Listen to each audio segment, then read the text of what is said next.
You are not a Christian. No, sir. I'm a Malam. I'm a Muslim before. He gave his life to the Lord. They have been attacked. He's a Malam. And he was so powerful that he used to do things for people. He saw what was beyond him, and all of them abandoned him. You are in the church. You are not a Christian. No, sir. I'm a Malam. I'm a Muslim. Today, I surrender to you. I surrender to you. Deliver me. Deliver me. Say they have been calling you, threatening you. Yesterday around 9 o'clock, when I on gas, that gas exploded. He has surrendered himself to the Lord. All these things he's going through now are Paul's experience. There will be reactions, there will be counter reactions, all kinds of things. I told people to go and see your house. Yes, sir. I want to be sure that you have a house. Yes, sir. My name is Suleman Nuruddin. I'm from Jagbe. I'm from Isako West Local Government, Edo State. So I'm based in Auchi, and I'm a Malam before. When I started my Malam, this was going where I have a lot of people. God deliver me. I can testify there are a lot of people that I help. But suddenly I see that my life was collapsing. It's important because some people can think that some things are made up. You trace him to his house. Let's be sure of his testimony and his conviction and be sure of everything. That's where he's staying. The duty of the church is to help, is to change people's life. Nuruddin, I got you another place to stay. Let's see it.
Where's the key? This is what Jesus does. This is the key.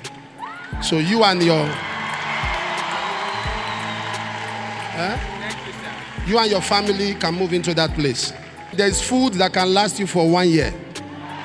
We got you a lot of foodstuffs. Some of the foodstuffs are not even seen on camera. I said, give them food that can last them for at least a year.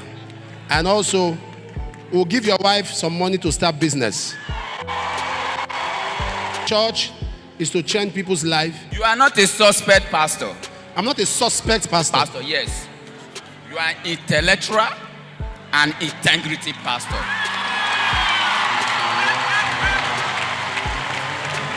Are you sure? All right, congratulations to you. We are not ashamed of Jesus. Once you know Jesus, you can't hide for too long. One day, people will know that you know him.